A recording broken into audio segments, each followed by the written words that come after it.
Hello everyone, welcome back to my review channel. Today I got another old school horror movie review for you. This is The Beast of Yucca Flats. The Beast of Yucca Flats, 1961, black and white of course. This movie was only 54 minutes, 50 minutes if you count credits. So it's just like a 50-minute movie. I love these movies. If they're going to be bad, might as well, you don't need to be an hour and a half. International Movie Database give this a 2.1. That's already scaring me. Rotten Tomatoes doesn't have it rated, of course, and 11% of the audience actually liked it that voted. That's how Rotten Tomatoes goes. I just want to mention, first thing, that in the synopsis of this movie it says a Soviet scientist gets hit by a nuclear blast and turns into this monster. And I'm thinking, first of all, this is 1961, mind you. First thing that pops in my head is the Incredible Hulk. First thing. I'm just like, this came out 1 year before Incredible Hulk, or very first appearance of Incredible Hulk #1. And so that's already got me, like, thinking how this movie is going to be similar to, like, the comic book of the Incredible Hulk, because this guy gets hit by a nuclear blast, and all of a sudden he turns into this hulking monster.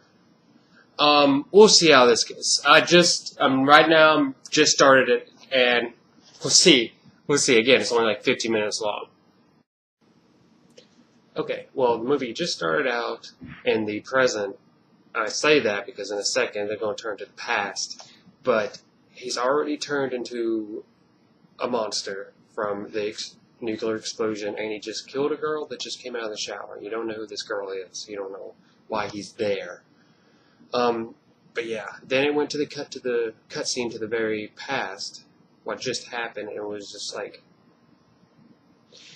Soviet scientist defector, like scientist Jaworski, is in America at the Yucca Flats. It just said on the movie it's pronounced Yucca. I don't know, but he got here. He's a scientist. Soviet scientist defector, and he has information about the moon launch, Russia's moon launch. And what follows him is two other Kremlin spies. I love it when they say Kremlin. It's all like in the 60s and stuff. But yeah, from Russia to kill the scientist defector and get the briefcase with all the information back. So now the scientist is on a plane. He's here, and right behind him in a car is the Russian Kremlin spies. Now, this leads to a very bad car chase. I'm talking about if it pushed 30 miles an hour, I was laughing. Because this car chase was just absolutely terrible. Sometimes when it shot the guns, it was like the guy's hand didn't move, so it's obviously just sound effects, most of sound effects. I will say that no talking right now, it's just narration. All it is right now is narration, and the guy narrating is the director of this film. Also, in the very beginning of the movie, the gas station attendant, what you see is like right from the past cutscene, first thing, is like this gas station attendant, and that's him again. And he's going to have like another part. He's like guy that picks up a newspaper or something. It's like, okay, you wanted some parts in this movie. But yeah, okay, so now they're being chased throughout almost this desert, this like little place in the desert, and they come upon Yucca Flats, and they're driving upon this road on Yucca Flats, and again, a terrible like gunfight car chase scene was just like to get here, and once they actually have to stop, and I don't know why they have to stop, but they stop, and they're like, yeah, this is a good place. Why not? It's a good place. First thing that happens, first person to die technically is the driver or the chauffeur to the scientist and the American. I don't know what he was really. He's just another like American agent, CIA, something FBI. But the first guy that dies is the black chauffeur, technically. Now, in the movie, he wasn't the first to die, but in timeline sense, technically the black guy was the first one to die. That's just funny. It's just like, okay, all right, we're dealing with 1961 here. But yeah, Next thing, dude, is when the scientist has to get out of the car and go and leave the situation, not to get shot, he doesn't run. He just walks away, like, la la la, da da da. I'm just going on a stroll. That was funny. That's funny just to see someone just, like, walk away from a gunfight. Like it's cool. He's not going to get shot. These guys don't shoot real bullets. The agent dies. The two Soviet Kremlins, they kill the agent, American agent, and they go after the scientist, Javorsky. They almost catch up to him when the atomic nuclear blast goes off.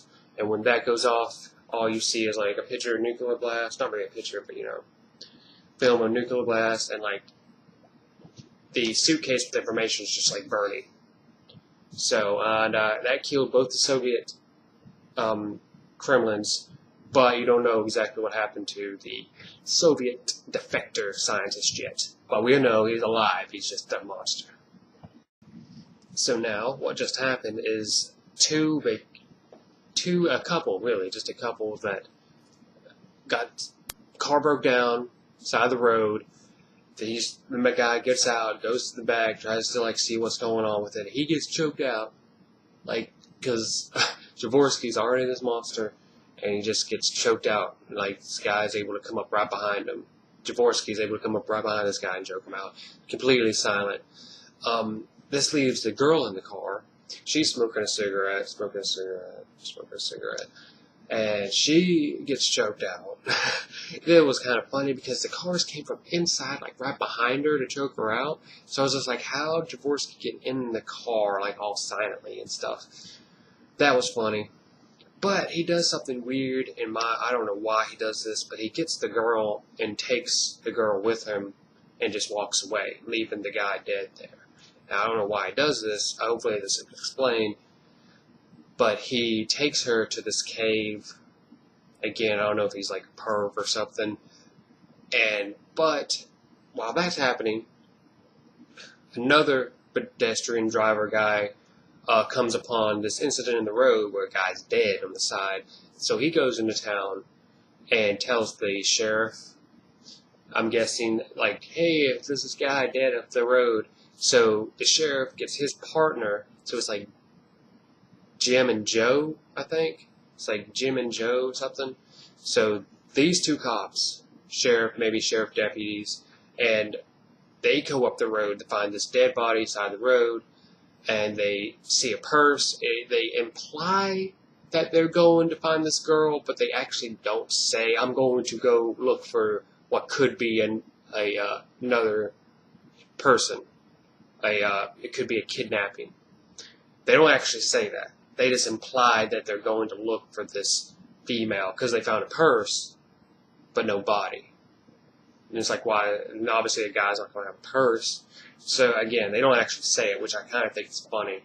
But they imply that, okay, we're going to go find this person. They find her in the cave. They just like search this mountaintop, find her in the cave. They're like, oh my God, she's alive.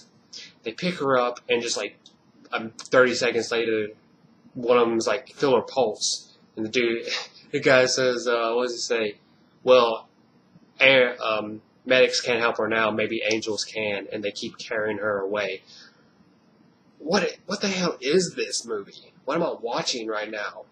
They're doing everything weird as hell. They won't help the guy out. They leave the guy dead on the side of the road like 2 or 3 times now. Like, pedestrian one, cop did it twice, and when they came back, they did it again. They just leave this dead guy there. But they pick up this woman and keep carrying her even though she's dead. And I don't know where they're taking her. They don't really say that either. I don't know what's going on with these guys. I think everybody's a perv. Okay, so now we're at a point where it's a family vacationers, husband, wife, 2 sons. They stop at a gas station, this backwoods gas station that has like pigs and chickens and a chained up coyote in the back. And the sons get out, they get a soda pop, and they leave, get back in the car. Meanwhile, the 2 officers, sheriff deputies, whatever you want to call them, they're looking over this area. They can't find the killer, so one gets the bright idea to take a plane and survey the area from the sky.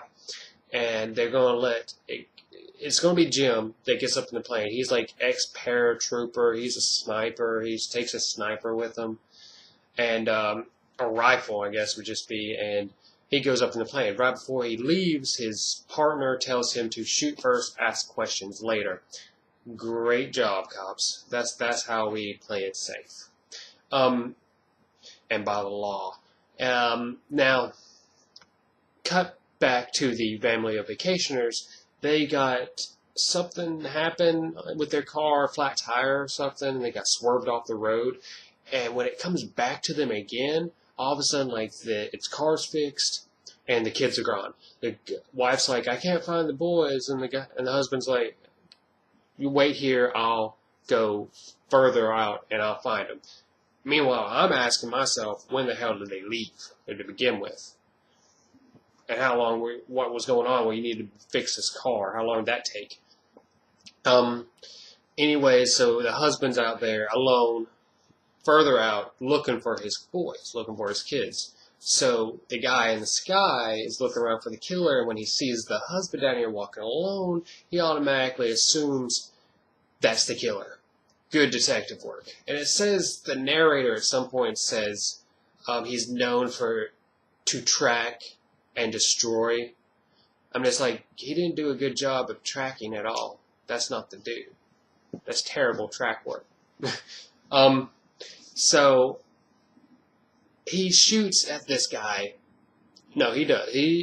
While he's in the plane, he takes his rifle out and he shoots at this guy, husband down here, like a few times. He has clips and clips. He's like pow, pow, pow, and I swear, they made this guy, the husband, it made him look like he got shot like 3 times, 2 or 3 times.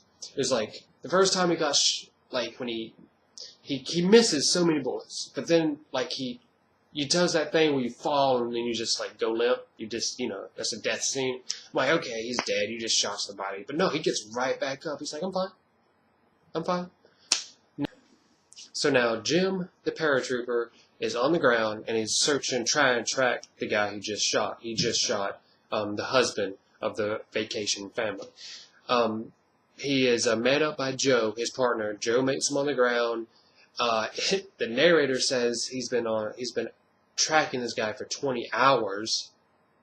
20 hours? Really? Like, no, dude. When is 20 hours passed? That means the husband's still out there looking for his kids, too. So he's trying to not get shot. He's trying to escape the clutches of the awesome cop, Jim, and awesome paratrooper tracker. This guy is trying to escape that guy and also trying to look for his kids. And that means his kids has been out there for like probably close to this time too. So I'm just like, what the hell? And that's when it cuts to the cutscenes of the kids. They're being followed by the monster, basically. The monster's looking out, trying to find his next victim. And by now, the dude has a cane. The monster has a wooden cane, just like he picked up. OMG. Some monster this guy's turned out to be. So now, one of the kids asks the others, like, hey, Art, do you think we're lost? I'm like, kid, if you have to ask yourself, you're lost. You've been lost for hours now. You dumb kids. The husband is actually ran back to his wife in his car. He tells his wife to stay here. If the boys are coming back, I have to go get help. And the wife's like, why are you running? Where's the boys? And he's just like, says that and he leaves. I'm like, dude, you suck. I'm like, the boys have been out there forever. You don't need to leave your wife alone either. So now he goes and I don't know where he goes, but he goes to some ranch that he can't get into. And so when he can't get into it, he doesn't know what to do, and then it cuts away from him. And when it comes back to him, he has like a bunch of friends with him, just like to help him search for his kids. And that's what the narrator says. It's like, now, whatever, husband Ratcliffe has a bunch of friends. Like, okay. Good to see you got that within like 2 seconds. Trying to search this place. So now Jim and Joe, again, on the ground, trying to track. The boys are being chased by the monster, and the boys escape the clutches just for a second, but they go to his cave. They actually go to the cave, unbeknownst to them.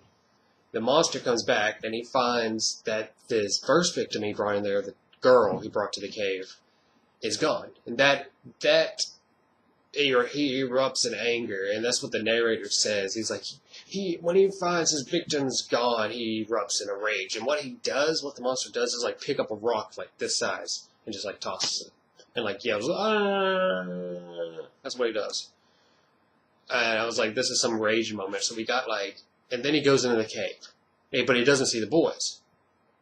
But he somehow was able to see the victims out there, but he doesn't see the boys. So now we got an old man, cripple, almost blind, and his rage moment is throwing like a basketball.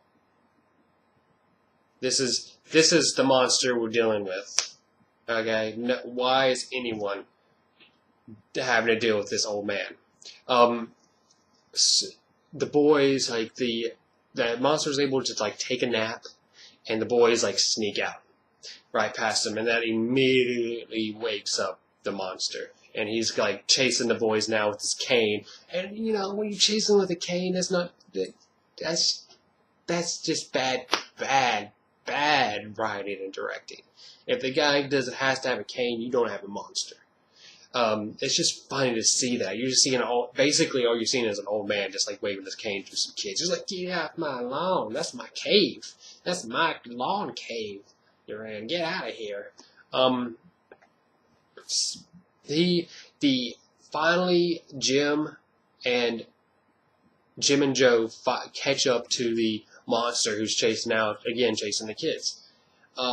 They get in a little tussle, and obviously they suck. It's just like one of those things where he's like, you get choked out. And then like someone, like the other officer, like shoots him in the back, but all you hear is shots. All you hear is just shots going off. And then the monster's like, kind of rolls over. Yeah, and that is literally how the movie just ended. Just him just rolling over and dying, basically. Gets sniffed by a rabbit. That was terrible waste of an hour of my life. This is definitely one of the top 5, if not top 3 worst movies in this collection I've seen so far. This movie was just filled with total narration, and sound bites. That's it. There was no actual talking on film. It was all just in a studio, voicing what you see on the screen. And you know it's a soundbite because whenever they talked, it's never on their face. It's always like they're always back to the camera. Something. It's just like you hear someone talk, but it'll be looking at someone else, and when he's done talking, it'll pan to the guy who was just talking. But he stopped talking and then goes back. Terrible. I see now why this got such a low rating. I think Mystery Science Theater made fun of this too. I think they did an episode on this movie. Yeah, this movie was not good. It was just all around bad script, directing. It was just, for 1961, it could have been so much better. Definitely. It was just, I don't know why. It was terrible. If you want to take an hour out of your life and laugh at something, this is a good one. Alright, that's about it. Thank you guys for watching. Have a great day. Thank you for your time. Bye.